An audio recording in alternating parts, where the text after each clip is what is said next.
À votre avis, pourquoi une personne cherche à en humilier une autre?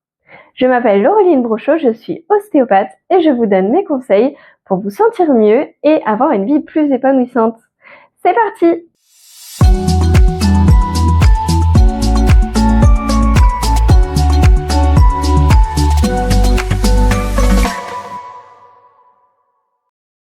Alors, pourquoi une personne cherche à en humilier une autre?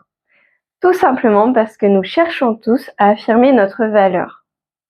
Celui qui cherche à humilier cherche à se sentir avoir plus de valeur que l'autre ou à affirmer en quoi il est bon et intéressant.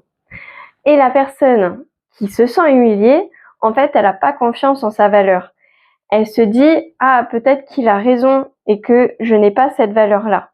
Alors que si au contraire, la personne victime avait entièrement confiance en sa valeur, elle ne se sentirait pas humiliée, elle serait fière du défaut qui est pointé du doigt. Et du coup, la personne qui humilie ne continuerait pas son humiliation.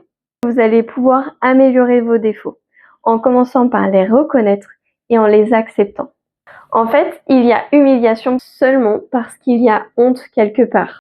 Si la victime n'a pas honte de ce qu'on pointe du doigt, c'est celui qui veut humilier qui devient ridicule. Par exemple, pour un harceleur, s'il cherche à ridiculiser une victime et que celle-ci est fière de ce qu'on met en avant d'elle, ce n'est plus le bourreau qui se met en avant, mais la victime.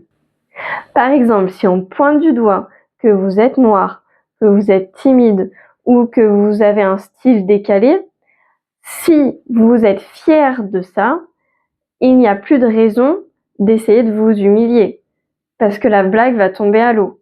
Et du coup, le bourreau va chercher une autre victime ou va chercher une autre manière de se mettre en valeur pour avoir la certitude qu'il a de la valeur. Et c'est possible d'affirmer sa valeur tout en respectant les autres.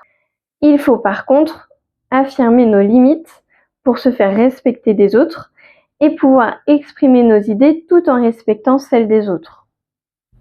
Par exemple, pour quelqu'un qui a reçu ce qu'il ressent comme une injure, il faudrait pouvoir dire « Je ne suis pas d'accord, cette attitude n'est pas respectueuse envers moi », mais être à l'écoute, dans l'échange, dans le dialogue.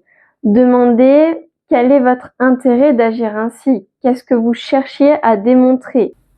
Ainsi, la personne agressive a un espace pour exprimer ce qu'il cherchait à faire valoir et vous vous faites respecter dans vos limites.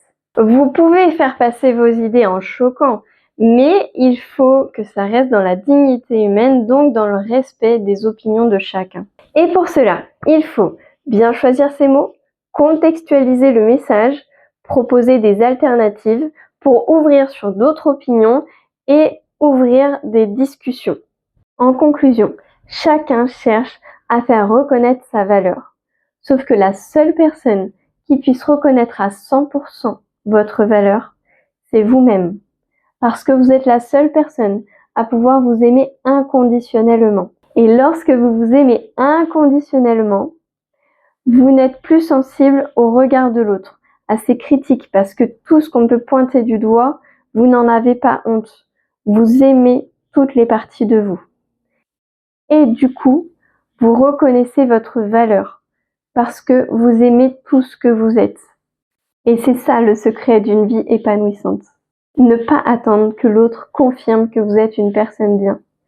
C'est de s'aimer et de s'améliorer.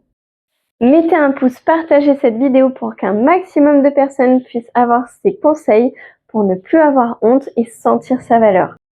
Abonnez-vous pour ne rien louper et dites-moi en commentaire comment ces conseils vous ont aidé à sentir votre valeur pour ne plus avoir honte et comment vous affirmer pour ne plus vous sentir humilié.